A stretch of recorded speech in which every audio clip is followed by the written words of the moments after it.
नमस्कार। पंचायती राज एक ऐसा टॉपिक जो हर एग्जाम के लिए जरूरी है और इसमें भी सबसे ज्यादा कंफ्यूजिंग होती हैं समितियां यानी कमिटीज। तो आज अगले कुछ मिनटों में हम इन्हीं प्रमुख समितियों को एक एक करके समझेंगे, बिल्कुल एग्जाम ओरिएंटेड तरीके से, ताकि कोई कंफ्यूजन बाकी ना रहे। तो चलिए सीधे उस सवाल पर आते हैं जो सबको सबसे ज्यादा परेशान करता है कि भाई किसने 3 टियर सिस्टम की बात की और किसने 2 टियर की। ये एक ऐसा कंफ्यूजन है ना जो अक्सर मार्क्स कटवा देता है। आज इसे हमेशा के लिए खत्म कर देते हैं। देखिए, प्रीलिम्स में सवाल सीधा आता है, फला समिति ने क्या सिफारिश की और किस साल में की। तो हमारा मकसद भी बिल्कुल साफ है। हम इन सारी समितियों को क्रोनोलॉजिकल ऑर्डर में यानी एक के बाद एक समझेंगे। यही सबसे सही तरीका है इन्हें याद रखने का। तो चलिए शुरू करते हैं। तो कहानी शुरू होती है साल 1957 से। नाम है बलवंत राय मेहता समिति। सरकार ने इन्हें एक काम दिया था, कम्युनिटी डेवलपमेंट प्रोग्राम की समीक्षा करने का। पर इन्होंने जो रिपोर्ट दी ना, उसने पंचायती राज का पूरा खाका ही तैयार कर दिया। एक तरह से कहें तो यही वो फाउंडेशनल ब्लूप्रिंट। अच्छा, इनकी सिफारिशों में 2 बातें सबसे जरूरी हैं जिन्हें बिल्कुल नहीं भूलना है। पहली, लोकतांत्रिक विकेंद्रीकरण यानी डेमोक्रेटिक डिसेंट्रलाइजेशन का कॉन्सेप्ट, और दूसरी जो सबसे मशहूर है वो है 3 टियर सिस्टम का सुझाव। मतलब 3 स्तर, गांव पर ग्राम पंचायत, ब्लॉक पर पंचायत समिति और जिले में जिला परिषद। यही वो ढांचा है जो आज भी हमें देखने को मिलता है। अब इसे याद कैसे रखें? बहुत आसान है। बलवंत राय का बी पकड़ लीजिए। बी से बेस यानी त्रिस्तरीय पंचायती राज सिस्टम का आधार इन्होंने ही रखा। B for base, simple. तो बलवंत राय मेहता जी ने तो ढांचा खड़ा कर दिया, अब बारी थी उसमें सुधार करने की। तो कुछ साल बाद 1964 में आती है सादिक अली समिति। इनका फोकस ज्यादातर पंचायतों में चुनाव और राजनीतिक भागीदारी जैसे प्रैक्टिकल मुद्दों पर था। बस नाम और साल याद रखना काफी है। और अब कहानी में आता है एक बड़ा मोड़। साल है 1977। देश में इमरजेंसी के बाद जनता सरकार आई है और उन्होंने बनाई अशोक मेहता समिति। इस समिति ने बलवंत राय मेहता के दिए हुए ब्लूप्रिंट को कह सकते हैं पूरी तरह से बदलने का सुझाव दे दिया। ये एक बहुत बड़ा शिफ्ट था। तो क्या कहा इन्होंने? देखिए, सबसे बड़ा बदलाव 3 टियर सिस्टम को हटाकर 2 टियर सिस्टम लाओ। मतलब सिर्फ जिला परिषद और उसके नीचे मंडल पंचायत जो कुछ गांवों का समूह होगा। और तो और प्लानिंग का जो मेन काम है वो ब्लॉक से हटाकर जिला स्तर पर ले आओ। एक और बड़ी बात, इन्होंने पार्टी के सिंबल पर पंचायत चुनाव कराने की भी सिफारिश की। तो ये जो दोनों मेहता समितियां हैं ना, इनका कंफ्यूजन यहां पर बिल्कुल साफ हो जाता है। एक तरफ बलवंत राय मेहता जिन्होंने 3 टियर सिस्टम दिया और ब्लॉक को जरूरी माना। दूसरी तरफ अशोक मेहता जिन्होंने 2 टियर सिस्टम की बात की और जिले को प्लानिंग का केंद्र बनाया। ये कंपैरिजन दिमाग में बिठा लीजिए। अशोक मेहता समिति को याद रखने की भी एक ट्रिक है। सोचिए, अशोक मतलब कुछ एडवांस्ड सोच। तो एडवांस्ड क्या था? 2 टियर सिस्टम, मंडल पंचायत का नया कॉन्सेप्ट और जिला स्तर पर planning. Ashok is equal to advanced सोच। ठीक है, तो स्ट्रक्चर पर तो खूब बहस हो गई।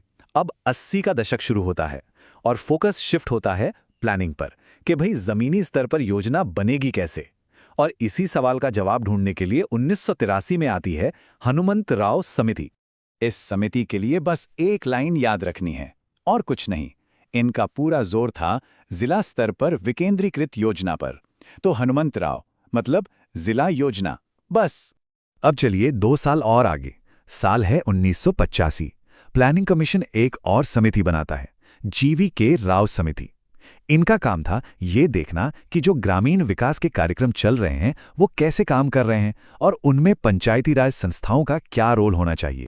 तो जीवी के राव समिति ने कहा कि भाई सारा जो विकास का काम है उसका सेंटर पंचायती राज संस्थानों यानी PRIs को बनाओ। इसमें भी जिला परिषद को मुख्य बॉडी बनाओ और इन सब कामों को देखने के लिए एक पावरफुल अफसर भी चाहिए। तो इन्होंने डिस्ट्रिक्ट डेवलपमेंट कमिश्नर यानी DDC की पोस्ट बनाने की सिफारिश की। तो इसका सूत्र क्या बना? जीवी के राव मतलब PRIs को मजबूत करो, DDC का पद बनाओ और जिले को विकास का केंद्र बनाओ। PRIs प्लस DDC प्लस जिला।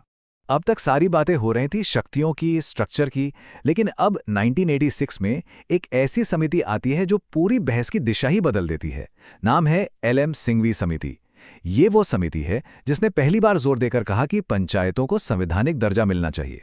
इनकी सबसे बड़ी, सबसे क्रांतिकारी सिफारिश यही थी, पंचायती राज को संवैधानिक दर्जा दो, मतलब उन्हें संविधान में जगह दो ताकि उनकी सुरक्षा हो सके। ये एक बहुत बड़ी बात थी और यहीं से 73वें संशोधन की असली नींव पड़ी। एक और बात, इन्होंने ही ग्राम सभा को लोकतंत्र की आत्मा कहा था। ये लाइन भी पूछ ली जाती है। याद रखना बहुत आसान है। सिंघवी में एस है, एस से स्टेटस। कौन सा स्टेटस? संविधान में स्टेटस। और साथ में ग्राम सभा, जिसे इन्होंने लोकतंत्र की आत्मा कहा। S for Singhvi, S for status.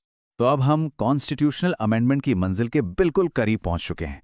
साल है 1988 और समिति का नाम है पीके थुंगन समिति। सिंघवी जी ने तो आइडिया दे दिया, पर उस आइडिया को जमीन पर कैसे उतारना है, उसका प्रैक्टिकल ड्राफ्ट तैयार करने का काम इस समिति ने किया। तो इसे ऐसे समझिए, अगर सिंघवी समिति ने बताया कि क्या करना है, तो थुंगन समिति ने बताया कि कैसे करना है। इन्होंने एक पूरा डिटेल ड्राफ्ट तैयार किया जिसमें रेगुलर चुनाव, आरक्षण, पंचायतों की शक्तियां और उन्हें पैसा कहां से मिलेगा, इन सब पर सुझाव थे। यही ड्राफ्ट आगे चलकर 73वें संशोधन का एक बहुत बड़ा आधार बना। और हमारी आखिरी मेमोरी ट्रिक, थुंगन समिति ने 73वें संशोधन का टेम्पलेट तैयार किया। बस ये एक शब्द याद रखिए, template. Thungon is equal to template. चलिए अब सब कुछ एक साथ, एक क्विक रिवीजन मेरे साथ दोहराइए। 1957 Balwant Rai Mehta 3 tier, 1977 Ashok Mehta 2 tier, 1985 G V K Rao D D C, 1986 Singhvi संवैधानिक स्टेटस और 1988 थुंगन 73rd संशोधन का टेम्पलेट। एक बार फिर फटाफट, Balwant Rai 3 tier, Ashok Mehta 2 tier, G V K Rao D D C, Singhvi status, Thungon template. इसका एक स्क्रीनशॉट जरूर ले लीजिए, लास्ट मिनट रिवीजन के लिए ये बेस्ट है। तो ये थी समितियों की पूरी कहानी। उम्मीद है अब सब कुछ बिल्कुल साफ हो गया होगा। अगले पड़ाव में हम सीधे 73वें संशोधन को और आज के पंचायती राज के स्ट्रक्चर को डिटेल में समझेंगे, तो उसे देखना मत भूलिएगा। जाने से पहले एक सवाल आप सबके लिए, ईमानदारी से बताइएगा, इस चर्चा से पहले कौन सी समिति थी जो सबसे ज्यादा कंफ्यूज करती थी? नीचे कमेंट्स में जरूर बताइए। मिलते हैं अगले विश्लेषण में।